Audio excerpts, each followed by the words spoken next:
Walk with me for a few minutes. So have you missed me? I've missed you.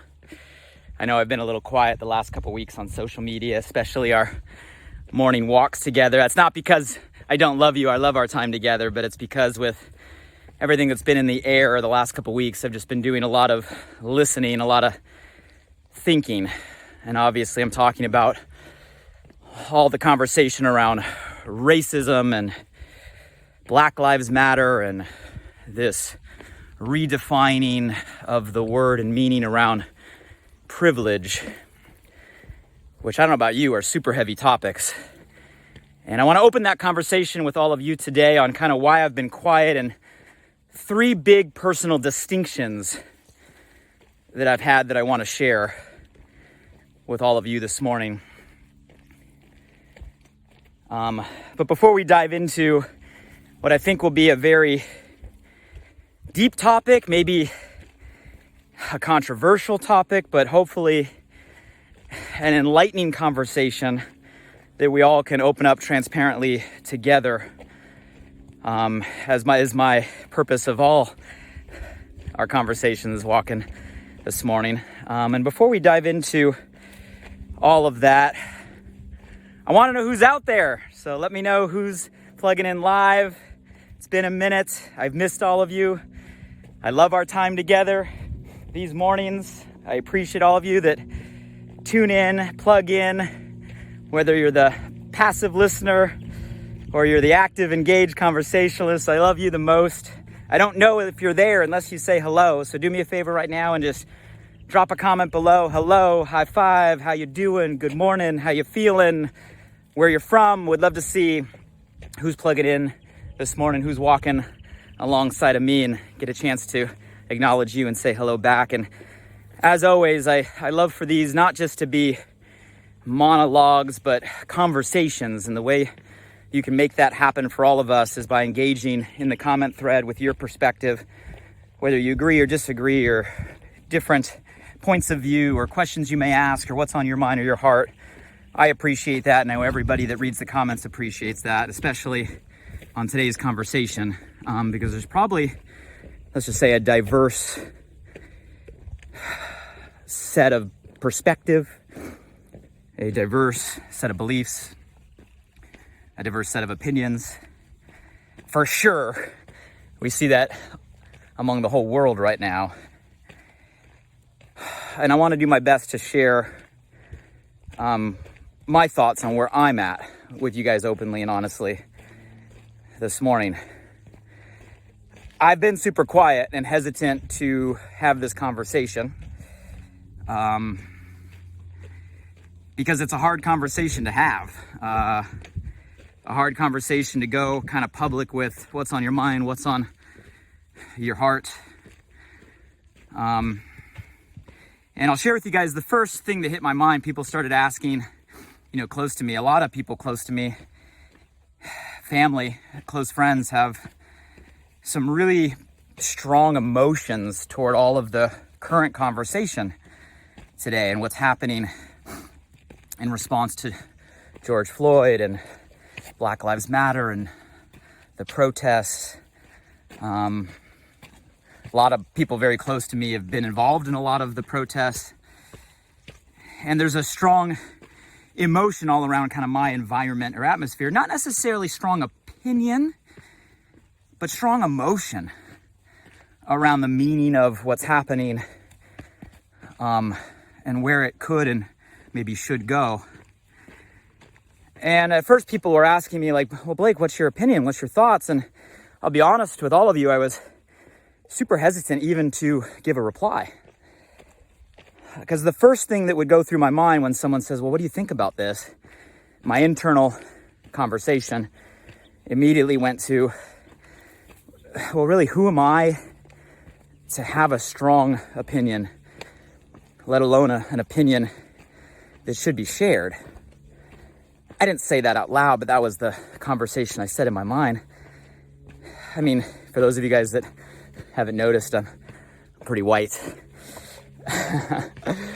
I can't say in my 39 years I've ever had to go through anything even remotely close to something that would be called racism, personally. So I can't claim that I know what that feels like or means.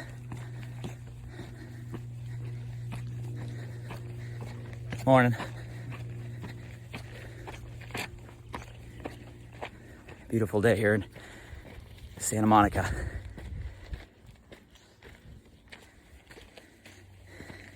I mean, my father is a lifelong law enforcement.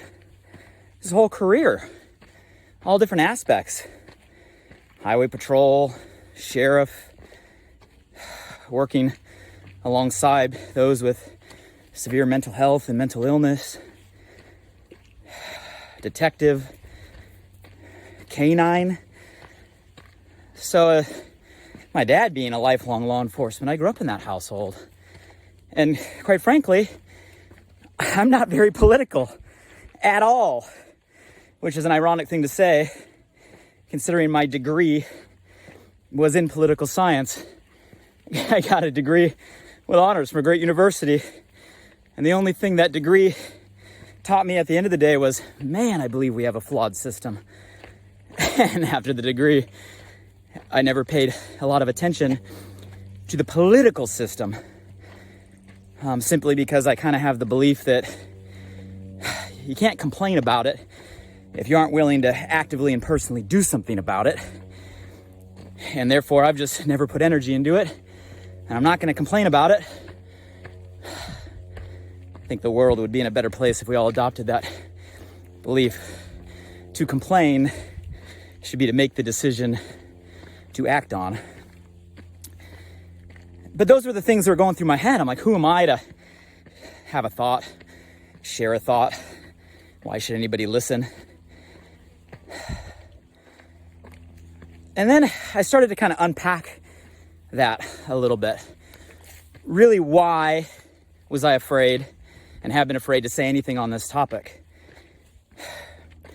And if I were to be honest with myself and all of you, the reason why I've been afraid isn't just because I haven't been through all those situations. I think that's maybe a rationalization to myself. I think if I go a layer deeper, it's because, you know what, I might not know what to say. I might say something wrong. I might say something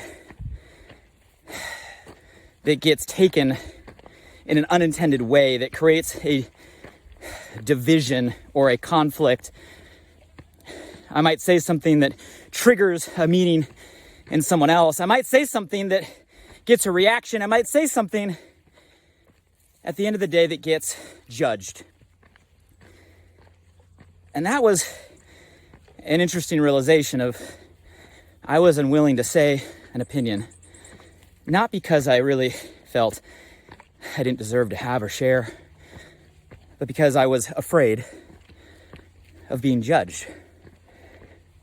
And I think we all can understand and relate to why. How many of you guys have ever been afraid to say something? And if you were to be really open and honest with yourself, you might have made up a reason why, but the real reason why is you were afraid of a reaction of somebody else. You were afraid that you might say something wrong. You were afraid you might create conflict. You may be afraid that someone may look at you a different way. You guys, that's all different ways of saying afraid of judgment. And it makes sense. Like, we live in a time where judgment is like a profession. Like, literally, we're in a place where people, politicians, media, from the top down, are professionals at judgment. I don't watch a lot of news. Some of you guys that follow me, you know that. But over the last couple of weeks, late at night, my wife Karis has been watching the news because she's emotional about all of this. And neither of us are extremely political. We try to watch as objectively as we can. And I find it funny just to flip the channels back and forth between like Fox News and CNN. CNN and Fox News like every couple minutes, not listening to the facts, but just marveling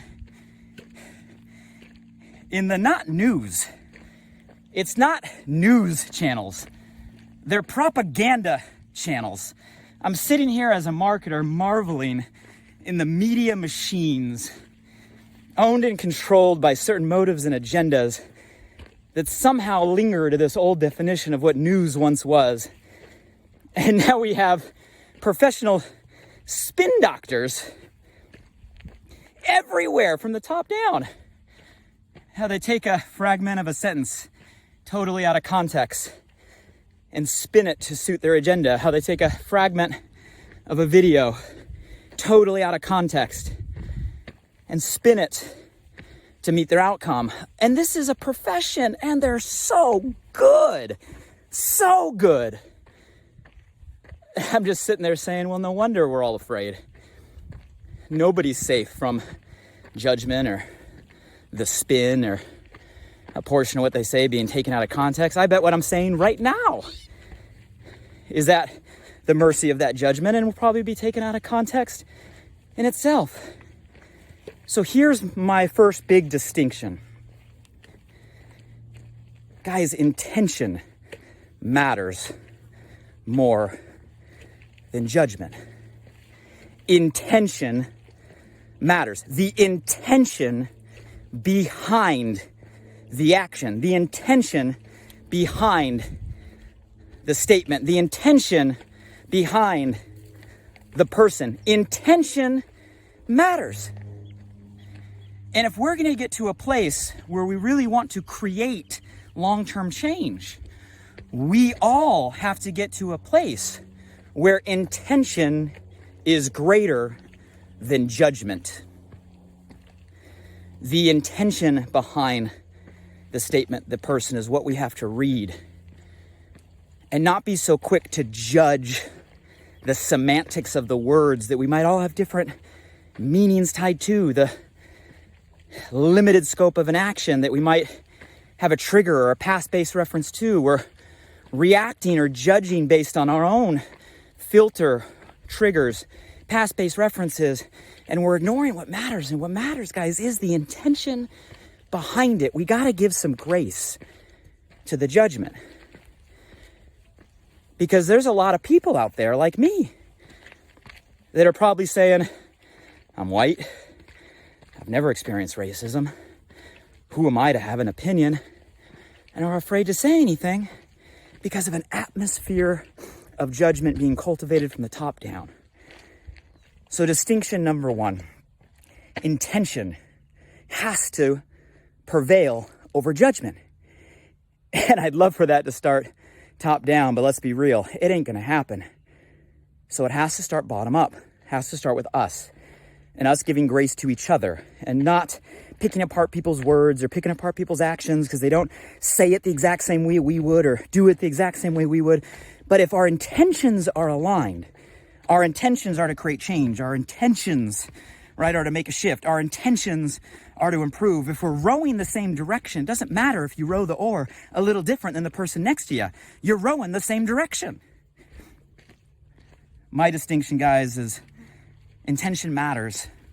We got to put intention over judgment. We got to give people grace and align on the intention, not judge the action people take on a good intention. The second thing that went through my head after I'm like, who am I to have an opinion? I realized, man, I'm just afraid of judgment, and we got to shift that. The second conversation in my mind was, well, I'm not racist. I honestly believe that. Like, I'm not racist. Like, I don't think I have a racist ounce in my body. I've never said anything negative. I don't say anything negative about people. It's not, to me, it's not a black thing or a white thing or a brown thing or a color thing. It's a people thing. Like, we shouldn't judge. I'm all about lifting up, not diminishing. I'm all about mutual respect. Like, that's how I see myself. So I wrote it off. Well, I'm not racist. I must be on the right side of this. And then two really small instances had a big epiphany on me. My wife, Karis, came and she said, you know what? I looked at all of Sadie's dolls. Sadie's our almost 2-year-old daughter, turns 2 in a couple weeks. She's like, out of all the dolls she has, and she has a lot of dolls, she's like, only one of them is black. I was like, wow. So Karis immediately went to Amazon, where she buys everything, way too much, way too often, and buys a bunch of black dolls. And then we're reading stories. We read stories to our kids at night. And I started realizing, wow, a lot of these stories that we're reading don't have a lot of color people in them. I saw my partner, Brian Underwood, share on his social media, Brian Undy, a bunch of good kids' book suggestions. It's like, wow. Which led to distinction number 2. Just being not racist isn't good enough. Because I was telling myself, well, I'm not racist. I'm on the right side of this equation here. But then I all of a sudden got hit right between the eyes that, wow, not racist doesn't mean the same thing as equal in all actions. And it took me looking through the eyes of what I was passing down unintentionally to our kids to realize that just not being racist is not good enough. This isn't a black or white thing, pun intended. This is a pursuit of better thing. See, it's not one side of the coin or the other. It's not all in or all out. It's not all or nothing. It's not this side or that. All of those siloed opinions are limiting. You give yourself an answer, you feel good, you let yourself off the hook. But when you talk about pursuit of better is never ending. Doesn't matter who you are, doesn't matter how good any of us are. Doesn't matter where we were yesterday or where we were a year ago. We can always get what? We can always get better. So guys, this is about, in my opinion, all of us as humanity, as people, committing to pursue better. And better can be mixing up the stories you read to your kids or balancing out your dolls. Better can be being more aware, considerate, observant. Better can be sharing your perspective even if you're afraid of being judged. Better can be having a conversation with your neighbor across the street. Better can be shooting a live video like this and sharing your opinion. But we all got to make a commitment to be better. I'm committed to that. A constant and never-ending pursuit of better. I've always been committed to that philosophy. I'm newly aware to aim that belief system. Now, when it comes to topics of racism and Black Lives Matter and privilege and color, because of the actions other people courageously are taking right now, are you? So that was my second distinction. And the last one that I'll share, the last thought that went through my head after I'm like, man, who am I really to share? And I realized I was just lying to myself. And hey, I'm not racist. And I realized that, well, that's not really enough. The last thing I was like, well, I'm just disconnecting from all of this because I can't control it. And a lot of you guys have heard that advice from me before. I believe that. I believe everything kind of falls into 2 buckets, things you can control and things you can't control. And I choose to focus my energy, my thoughts, my words, my beliefs, my actions, my intention into things I can control. Because when you focus on things you can't control, it just leads to frustration. It leads to anger, right? It leads to a bunch of dead ends, at least in my experience. So I was telling myself, well, I can't control this. And there's plenty to get angry about. I promise you, if you want to dig deep, you only have to go one layer in before you realize there's something to be angry about, pissed off about, something that's going to fire you up, rile you up. There's so much to get mad at everywhere. You want to get angry at something? There's plenty on the table to get mad at. If not, just go spend 30 minutes flipping back and forth between Fox News and CNN. In 30 minutes back and forth, you'll find something that pisses you off. But then I realized, well, what is it that I can control?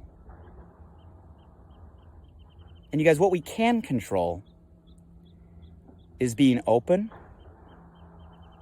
to how other people feel about what's going on. You see, empathy has to win over anger. Notice I said how people feel. You can't argue with how people feel. It's not a debatable conversation. If somebody says, I feel this way, you have to acknowledge that is a truth because it's how they feel. And they have a right, a human right, to feel however they want to feel. It is undebatable. It is not a controversial issue. It is not a point that you can argue with. Now, you may disagree with what makes them feel that way, but that's not what they're saying. They're not saying the what. They're saying how they feel. You guys, empathy is being willing to put yourself in somebody else's shoes emotionally and being willing to realize that how they feel is about their own perspective of their meaning they tie to what's going on, and that is their human right. Now, you may disagree with how they got to that feeling, but you can't disagree with the feeling. It's how they feel. So the minute you choose to accept that their experience is their experience and their feeling is their feeling, and that's undebatable. The minute we start to break down the walls of getting angry at the what or the how we got there, and the minute we start to connect to each other as people, as humans, on an emotional level, it means we got to let down our guard. We got to stop taking our own perspective of how they got to their conclusion. And we just got to be willing to listen and hear how people feel about what's going on within and around and through them as people. And I think if we're willing to hear that with an empathetic heart, not only will we be less angry and full of hatred, jumping to any number of triggers that are available to us right now, but I think once we start to see through other people's eyes and feel through other people's hearts, we may find ourselves moving closer to the real solutions we're trying to solve. That's the root. Let's stop trying to fix the symptoms. Let's stop trying to get mad at the things around, and let's get to the root of acknowledging how each other feel, why they feel that way, and what we can do together to make people feel better. So guys, those are some thoughts on what's been going through my mind, why I've been quiet. I hope I didn't say anything that triggers any of you guys the wrong way. And if it did, I hope you heard what I said and understand that it wasn't my intention. My intention is alignment. My intention is awareness. My intention is to share how I feel in hopes that it might help some of you guys crystallize your thoughts and your feelings. But at the end of the day, it's also about taking a next step. And I'll end with this. You guys, all change starts with awareness. You can't have change without awareness. But it doesn't end at awareness. We have awareness right now on a massive level, and that is a huge, huge step. But awareness itself does not create change. Awareness is just step one. To create change, awareness must lead to a shift. It must lead to a shift in perspective, a shift in our belief, a shift in our thought pattern, a shift in our language, a shift in our actions. And only with all of those shifts will it lead to a shift in the outcome or the results that we want. And I think for all of us to take the awareness we have right now in the world and use it as a catalyst, we all have to be willing to make those shifts within each other, which means we have to seek intention over judgment to allow other people to express, even if it's not in the same words or actions that we would do. We're rowing the same direction. We have to challenge ourselves to be better. It doesn't matter how good or bad we are right now. It's a starting point, but to get better together. And we have to be willing to choose empathy. Understanding how people feel is how they feel, and that is their human right. And how do we acknowledge and listen and hear how they feel so we can meet them where they are and not get angry or mad that they're not where we are. And I think if we take those steps, what's going on right now could be a catalyst to real change. It can be more than just a protest or a set of actions or a period in time. It could be a revolution. I think it's the beginning of one. Step one is done. Awareness is here. What shifts will we make? And it's not going to start from the top, which means it's got to start from the bottom, one person at a time. I'm committed. I hope you guys are. I hope this helps. I hope I didn't overstep. And I hope you guys take what I said to heart from me to you. Thanks for walking with me today. If you guys got value from this, if you got anybody that has perspective on this topic, tag them in the comments below. If you got anybody that you feel can contribute to the conversation, tag them in the comments below. And if you feel that this message can resonate with some people in your social circle that maybe you're feeling the same way, go ahead and click share and give the gift to everybody. I appreciate you guys for walking with me. Thank you for the time. Can't wait to read your comments. Until next time, have a great day, everybody.